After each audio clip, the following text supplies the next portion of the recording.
Hi అండి, అందరికీ నమస్తే. నేను ఈరోజు చేపల పులుసు తయారు చేస్తున్నాను. మన తెలంగాణ స్టైల్లో చేస్తున్నాను.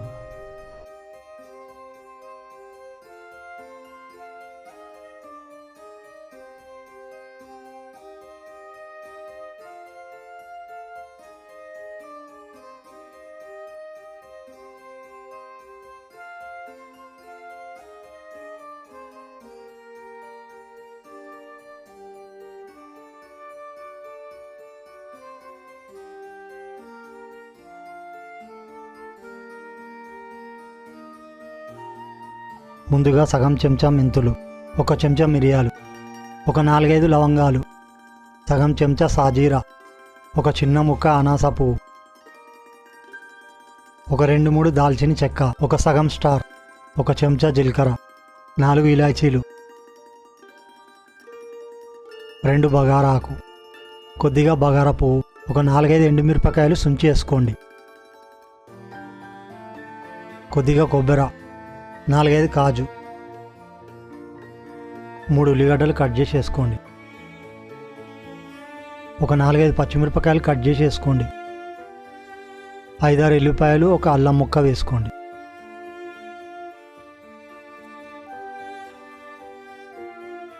మధ్య మధ్యలో కలుపుకోండి. 1 స్పూన్ ఉప్పు వేసుకోండి, కొద్దిగా పుదీనా సుంచి వేసుకోండి, కొద్దిగా కొత్తిమీర కూడా సుంచి వేసుకోండి. 3 టీ స్పూన్ల ఆయిల్ వేసుకోండి.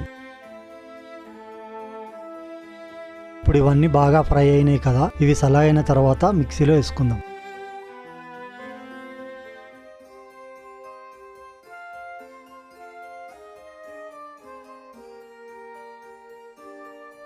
ఇప్పుడు అదే గిన్నెలో కూరకు సరిపడా ఆయిల్ వేసుకోండి. ఇప్పుడు నూనె వేడైంది. సగం చెంచా జీలకర్ర ఆవాలు వేసుకోండి, కొద్దిగా కరివేపాకు వేసుకోండి, కట్ చేసుకున్న ఒక ఉల్లిగడ్డ, ఇప్పుడు కొద్దిగా కస్తూరి మేతి, ఒక 2 టమాటాలు కట్ చేసి వేసుకోండి, 1 చెంచా పసుపు వేసుకోండి, ఒక బగారాకు, కొద్దిగా బగారా పువ్వు వేసుకోండి.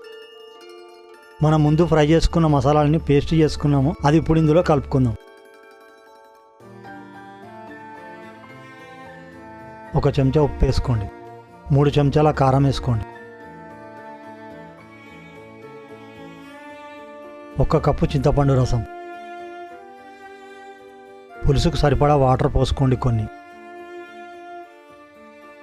ఇప్పుడు పులుసు బాగా మసులుతుంది కదా, ఇప్పుడు చేపలు వేసుకుందాం.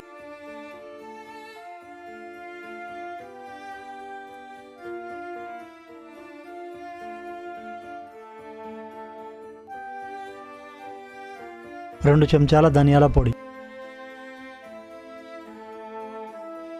చివరిగా కొద్దిగా కొత్తిమీర. చెంచా పెట్టకుండా ఇట్లా రౌండ్గా తిప్పుకోవాలి. తర్వాత 10 నిమిషాలు లో ఫ్లేమ్ మీద పెట్టుకోవాలి. పులుసు అయితే చాలా బాగా వచ్చిందండి, కలర్ఫుల్గా వచ్చింది. చూస్తున్నారుగా ఎట్లా వచ్చిందో.